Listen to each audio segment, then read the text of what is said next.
Attention all personnel. Incoming podcast. This is MASH Matters. Hey, we're back.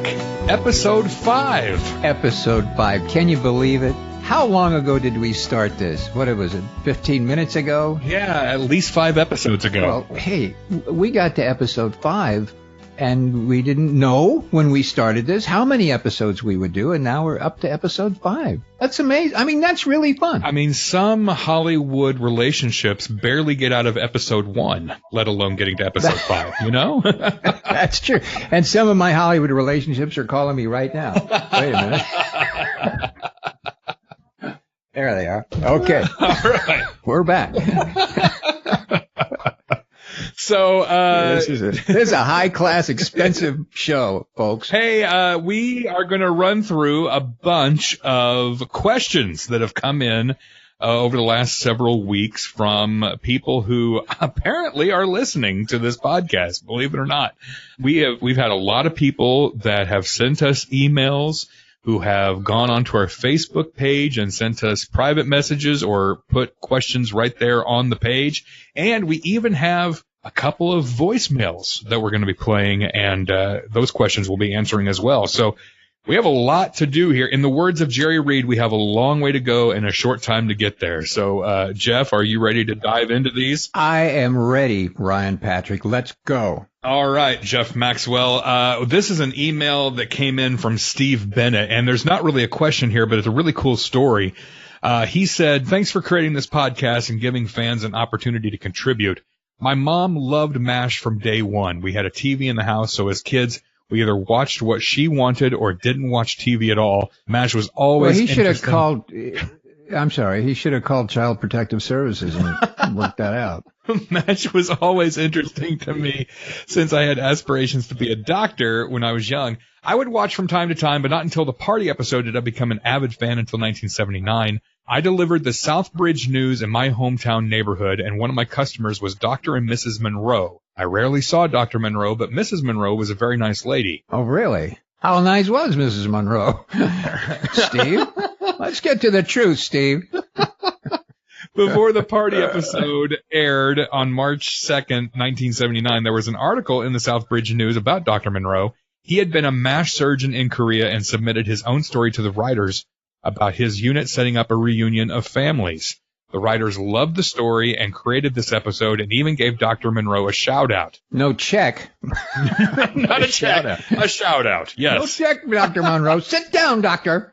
You're not getting a check, but we'll say your name, maybe. Radar comes into post-op when they all returned from their bug-out location to tell BJ that he has a spinal injury patient that was going to be fine. Sir, the 121st evac just called, and Dr. Monroe up there just operated on your spinal patient. Is he all right? He's better than all right. He's terrific. Dr. Monroe says in a couple of months he ought to be able to feel the fuzz on a picture of a peach. Whoa. I only had one opportunity to speak to Dr. Monroe after that, and the conversation was very brief. I can't even recall him even telling me any more than I had already read in the paper. It was probably in court, really, with his wife. Maybe not. I don't know. Since that episode, I have been an avid fan and continue to watch at least 1 or 2 episodes per day before bed. Thanks again for the opportunity to share my story and my love for MASH. I wish you great success with the podcast and looking forward to following along. Thank you, Steve Bennett, for that lovely, lovely story. Really nice, Steve. Thank you very much. And please write the truth the next time, all about you and Mrs. Monroe.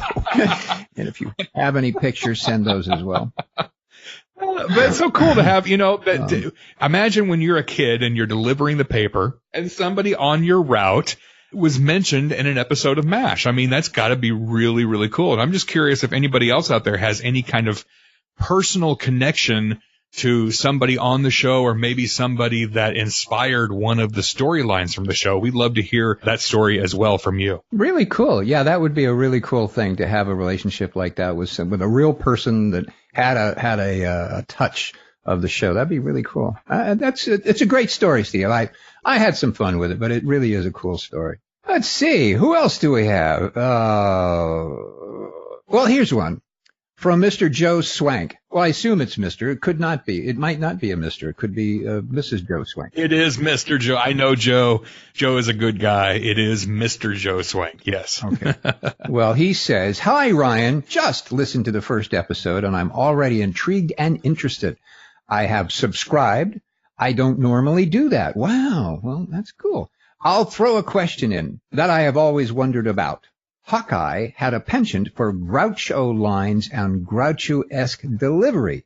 Was that the product of a writer who was a Groucho fan, or was that actually Alan Alda, who was the Groucho fan and stuck those in of his own volition?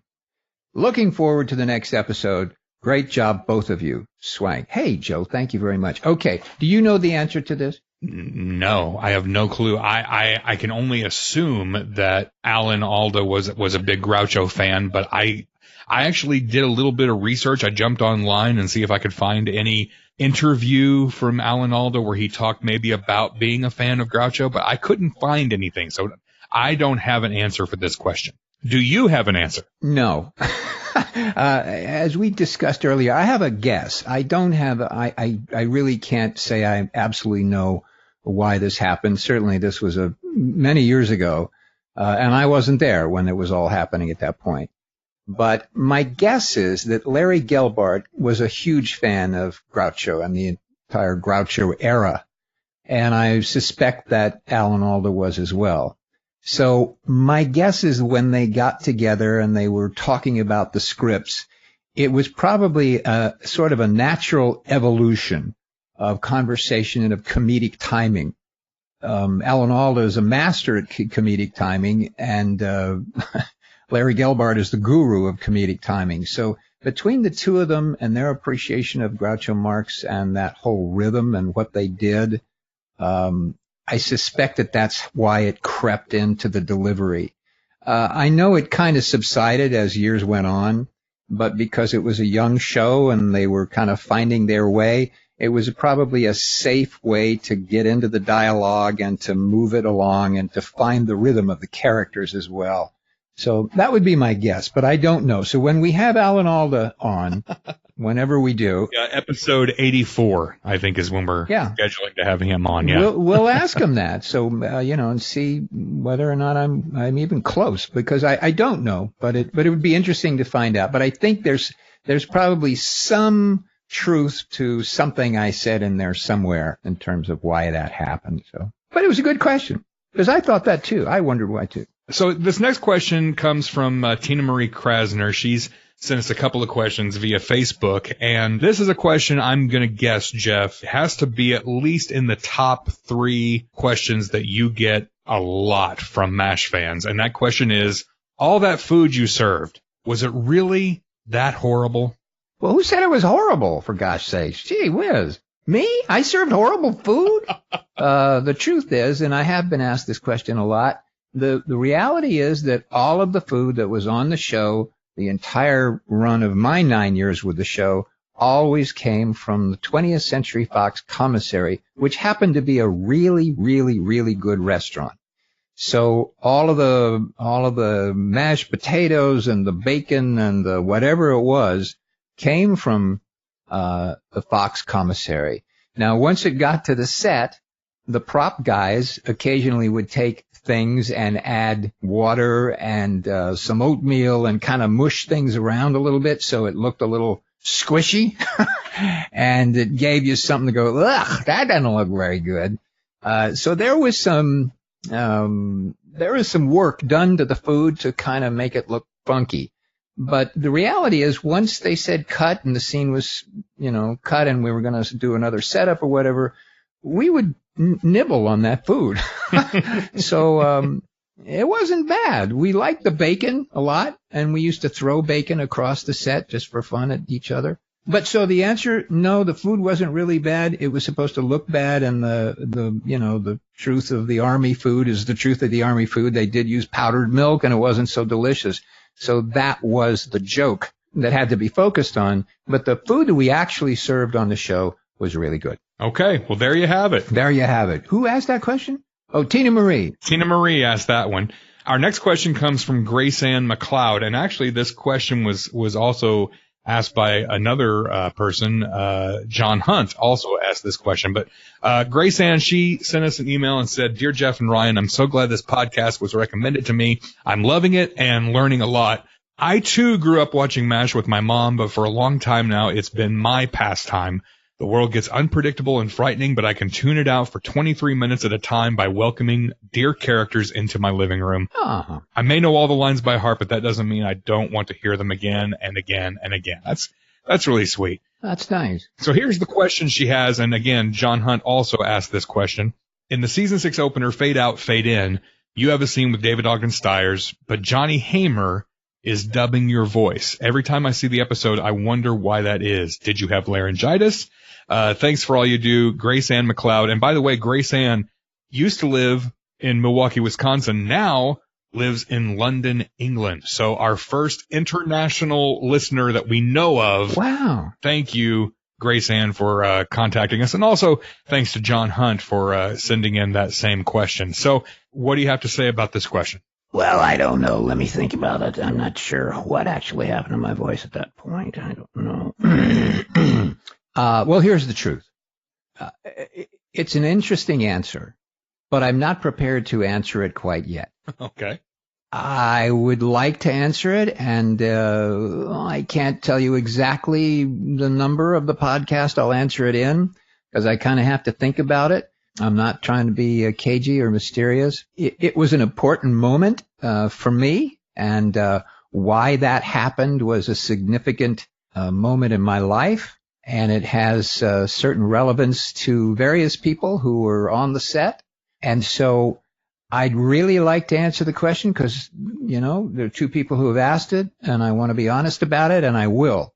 I just have to give me a couple of weeks, and I will answer the question. So you have to listen to the podcast every single episode, and I will answer it. Is that fair? Is that fair, Ryan? I don't know. Is that good? Jeff, have you ever considered a career in politics?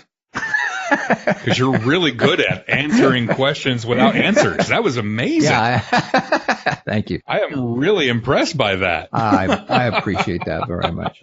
Thank you very much. No, I completely understand. This is a big tease now because, everybody's going to be hotly anticipating the answer to this question. And yeah. Maybe I'll just check in with you every now and then on future episodes and say, are you ready to answer it yet? And yeah. You say yes or no, and then we move on, Yeah, and the reason is there are other people involved that kind of led to that moment. And so I have to kind of figure out how to navigate and what I will feel about those other people when I discuss this. And, our podcast is growing in popularity, and we want that to continue. And so I want to be very fair to everybody before I say anything that somebody might not like. Sure. And I want to be fair to everyone listening to the podcast, because there is some truth to it, and it is an interesting story. And I want to tell it. I really do want to tell it. It's important to me to eventually tell that story. So stay tuned, and I will. So thank you very much for your tolerance and your patience. Of course. And I'm going to throw my hat into the presidency of the United States of America. Why not? Hey, everybody else is doing it. Oh, well, we're not political. We're not getting political on this show. We're not. I'm not going to say anything bad about anybody. No. Our next question is one of several questions that have come in from Lisa Fetzko. Lisa is one of our faithful listeners. Thank you, Lisa. And this is really kind of an interesting question. I had never really thought about this. She watches the DVDs, and one of the great things about the DVDs of the series MASH is that you can turn off the laugh track. Mm-hmm. And it's fascinating to watch the show without a laugh track. It's a completely different show without the laugh track. But her question is, with the laugh track off, the pacing of the dialogue seems slower. She says, like I could tell where the laugh track would eventually be. Were these pauses written into the script? The lines weren't getting stepped on by the laugh track, I don't think. Just wondering how that was all timed so perfectly. Good question. Yeah. Lisa, no. None of the scripts nor any of the performances were ever motivated by the laugh track concept. In fact, the producers tried forever to get the laugh track taken out of MASH. There's only one place in it that everybody agreed that the laugh track could go, and that was when they were in the OR. But every other scene or every other location, the laugh track was there. But nobody ever said, oh gosh, we got to hold this liners, take a pause here because of a laugh track. That would have really ruined the rhythm of the script and the actor's timing. So, I think it's just kind of a thing that you hear. We're all I think we're all very tuned to the idea that there is a laugh track. So when you don't hear it, maybe it sounds like there's a blank space. But in reality, there isn't a blank space. It's just that I think we're all so primed to hear it that if we don't hear it, it sounds like it's wrong. But no, nobody ever did anything to try and time the dialogue to a laugh track. So I have a question for you, Jeff. What is your take on the laugh track? I mean, it's one thing when a show is filmed in front of a live studio audience. Obviously, the laughs are going to be very natural and come at the appropriate times, hopefully. But on shows that were not filmed in front of an audience and they would put the canned laughter in, what was your take on that practice? That's a great question. I don't think I've ever been asked that. So I'm going to have to really flip around and see if there's an answer in my head about it. I guess I've grown up with it. So I'm not as big a purist as I think everybody else might have been, connected certainly with MASH, who objected to it. I think because it's a way to force people to think that this is something funny instead of actually doing something that's funny so people will laugh. The psychology behind the laugh track issue is very deep and I think riveted in network beliefs about how to hold on to an audience. And the reason they want to hold on to an audience is so that you'll sit there and wait for the commercial, because that's what pays the bills. So I think that their concept is really steeped in a very serious culture of belief that the laugh track will do that. And by hanging on to the audience, they're going to be able to sell you more dog food. And I think they think that laugh track is part of that experience. I don't know that. I've never been head of a network, so I could be full of baloney. But just from my experience in being here in Los Angeles for a number of years, I think that's probably part of it. But I personally kind of don't care if there's a laugh track there or not. I didn't write MASH, and if I had written MASH and if I had been a genius like Larry Gelbart, I would have probably been offended that somebody would make the laugh track go, ah! But I'm not a genius like Larry Gelbart, so I'm not quite as offended by it. I don't pay any attention to it, frankly. If I like a show, I watch it, and if it amuses me, I hang in there with it, whether there's a funny, stupid, canned laugh track or not. Quite frankly, I sometimes object to the audience laughs. I have been to tapings I've been part of shows. I've been acted in shows that have a live audience. And I think that they push the audiences to laugh kind of even harder than the laugh or the joke deserves. So some of that is all kind of, manipulated, and we're all audiences and we're all in a certain way manipulated, by that process. I've sat in, oh, that's my bird. I've sat in, either that or they're slaughtering the hogs out there. I don't know what. Are you slaughtering the hogs, Ben? No, I'm not. Okay, never mind that. So, what was I saying? Who am I? Oh, wait. I've sat in readings. So there, when you get to, you're going to do a taped show and you're going to rehearse it, and there's going to be an audience, later on. But they go through the table reading, and the writers will go, ah! They'll laugh like crazy, and it's not that funny. But the writers are going to laugh because they want everybody else to think it's funny. So they laugh and scream and slap their, knees. So I don't know. I think when it gets down to it and it's on television and you're sitting there with your spaghetti and meatballs and you want to watch something, if there's a laugh track and somebody's laughing, it may or may not affect you, but you may think whatever you see is funny. So you should have the right to laugh at it and feel good about it. Or if there's a live audience and they laugh, and you should have the right to laugh along with them. I think it's a real personal thing. I got a nap now. I'm really tired. So do you think we should then add a laugh track to this podcast? We definitely need a laugh track. Please, let's get one. Yeah. Oh, yeah, definitely. Oh, wait a minute. In lieu of a laugh track. Hey, it's back. All right. We can't afford the laugh track, but I think now would be a good time to nap. To play a voicemail. I think it would be a good time to play one of our voicemails. We've had a couple of them come in. I like that idea. Yes. This is one that came in. We asked people to kind of share their stories, their connections with MASH. And here's Grant's story. Hi, my name is Grant. I live in Maryland, and I've been a MASH fan since I am 47 years old, and I grew up watching MASH with my father, who loved the show. My father passed away in 2010, but I still watch it. I got my wife into it. I've been with my wife for 24 years, and I got her into the show, and we follow it on Facebook, and we just love the show so much. If I had to pick a favorite episode, I'd just listen to your podcast 3. My favorite episode would probably be when the corporal thought he was, I think it was Captain. He was Captain Christ, and he thought he was Jesus Christ. And I think the best part is when Major Sidney Friedman asked him, does God answer all prayers? And he says, yes. And he said, sometimes the answer is no.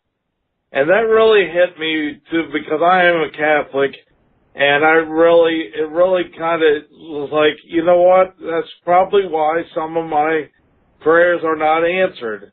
The answer is no. So I guess that was one of my favorite episodes. I think my wife's episode, Deal Me Out, we've watched 1 million times. Just the fact that they play poker all night and all the things that go on in a matter of a night. But we really enjoy this podcast. We love you guys. Igor, we love you as always. You were a special server in that mess tent. We love the show, and we will continue to watch for many, many years to come. Thank you guys for starting this podcast.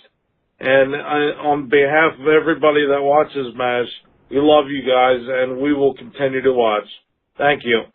Well, that was about as nice as it could get. How sweet. Yeah. That's very, very sweet. So thank you, Grant, for calling in. Wow. That was a really nice story. And hey, that's what we want to hear. We want to hear you tell your stories about your connections with MASH and your favorite episodes and why they're your favorite episodes. So that episode, Quo Vadis, Captain Chandler from season 4, written by Bert Perletsky and directed by Larry Gelbart. Yeah, it's a fantastic story, and that moment that really resonated with him, I think, is a moment that resonates with a lot of people.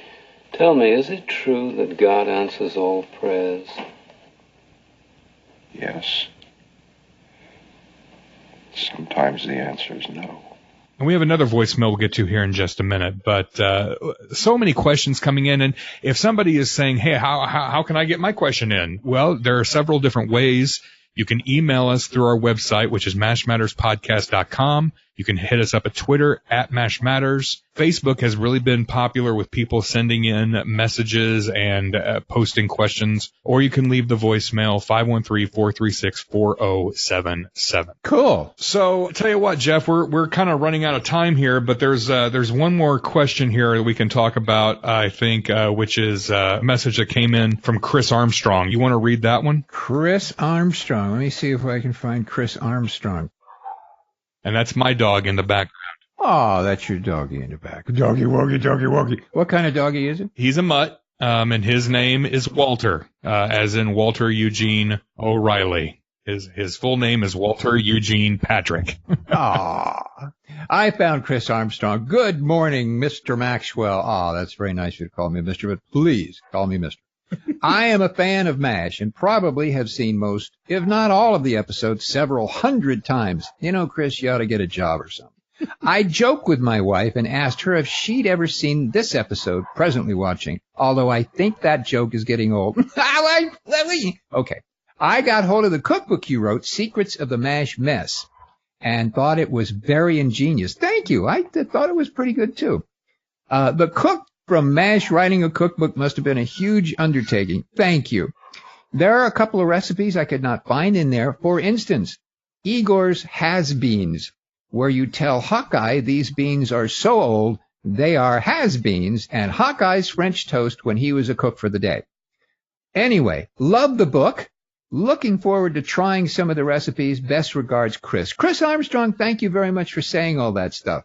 You know, a couple of recipes I couldn't find in there. Igor's has-beens. If I left that out, I was an idiot, because that was a great recipe I should have put in there. So thank you for pointing out my failings.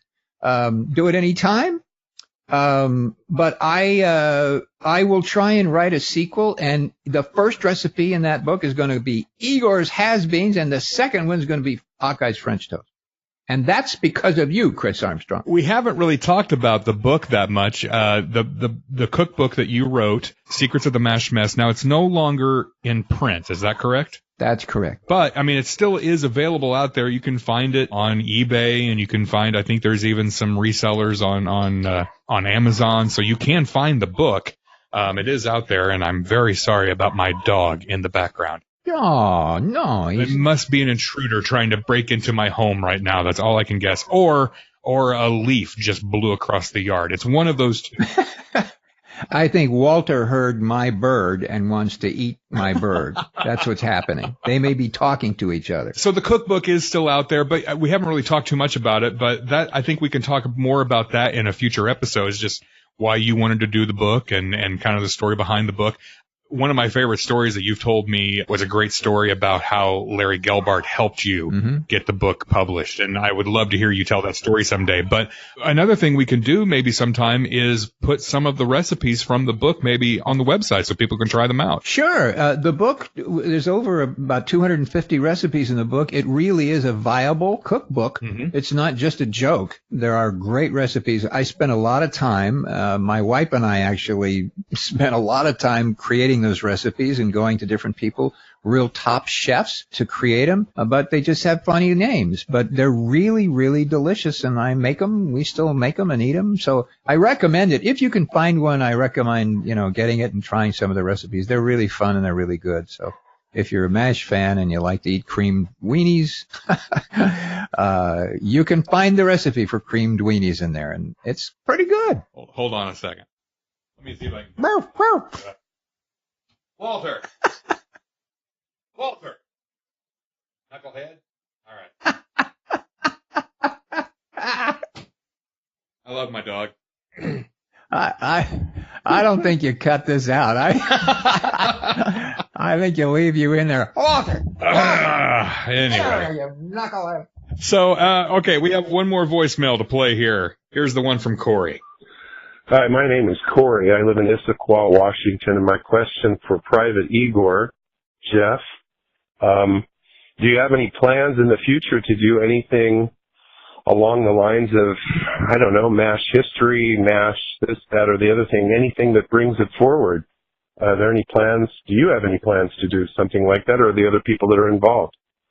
Thanks. Loved your show. Loved you. You are a fantastic person, man. Thanks. Oh, is he talking about me? I think so. Oh, well, Corey, thank you very much for that. I appreciate that. Thank you very much. Gee, any plans to take this forward? Well, I haven't announced this. I know you and I, Ryan, we wrote a spec script where we reset MASH in Alaska, and we've renamed it Mush. So that may be something that everybody will get excited about. It may not be, but I'm sorry. Should I not have said that? Now we're going to have so many people clamoring to purchase that script. I don't know what we're going to do, Yeah. Let the bidding war commence, I guess. No, MASH history. Well, I think we're doing that. Exactly. I think we're doing that, actually. So, Corey, yes, we do have plans to do it. Our plans are to keep doing this and keep listening, because you'll hear more and more stuff about MASH, its history and its future. And, a couple of people have asked us, because we had the interview with Mark Freeman in the previous episode, and some people have asked, are you going to have other people from the show on?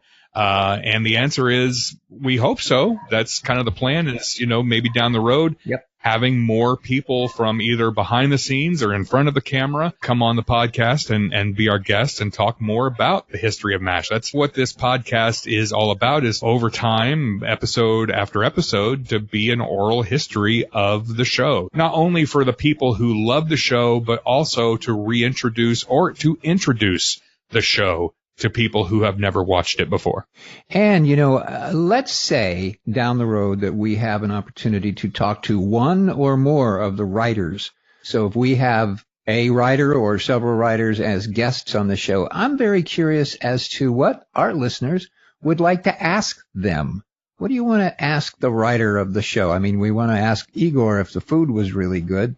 But, these guys wrote all these episodes over 11 years. So what's your burning question to ask a writer? And when we have a writer on the show, we'll ask the writer. Hey, that sounds like a new podcast title. Ask the writer. And you can email us those questions at mashmatterspodcast@gmail.com. You can find that through the website, or call and leave your voicemail, 513-436-4077. Jeff, I think Is that it? We've pretty much reached our time limit for this episode. We have more questions to get to, and we haven't even gotten to the reviews, but you know what? We'll save those for another time. Yeah. And I would just say, if you have not left a review yet on Apple Podcasts, or there's another way to leave a review, which is on our Facebook page. And we've had several people go onto our Facebook page and leave ratings for the podcast. So if you're not on Apple Podcasts and you still want to leave a rating, you can do that at our Facebook page. Just search for MASH Matters Podcast on Facebook, and you'll find us. But we appreciate everybody who has left a review online for us.